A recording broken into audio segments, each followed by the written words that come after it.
Ang sulat para sa iglesia sa Laodicea. Isulat mo ito para sa anghel na nagbabantay sa iglesia sa Laodicea.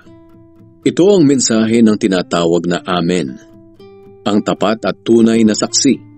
Siya ang pinagmulan ng lahat ng nilalang ng Diyos. Alam ko ang mga ginagawa ninyo. Alam kong hindi kayo malamig o mainit. Gusto ko sanang malamig kayo o mainit. Ngunit dahil maligamgam kayo, isusuka ko kayo. Sinasabi ninyo na mayaman kayo, sagana sa lahat ng bagay at wala ng pangangailangan. Ngunit hindi nyo alam na kaawa-awa kayo.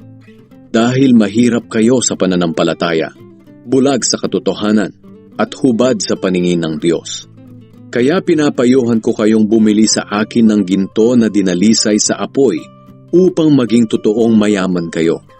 Bumili rin kayo sa akin ng puting damit upang matakpan ang nakakahiya ninyong kahubaran, at pati na rin ang gamot sa mata upang makita ninyo ang katotohanan. Ang lahat ng minamahal ko ay tinutuwid ko at dinidisiplina.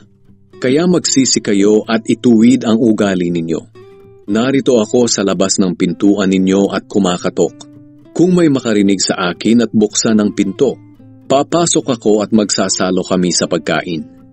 Ang magtatagumpay ay pauupuin ko sa tabi ng aking trono, tulad ko na nagtagumpay at naupo sa tabi ng trono ng aking Ama. Kayong nakikinig, pag-isipan ninyong mabuti ang sinasabi ng Banal na Espiritu sa mga iglesia.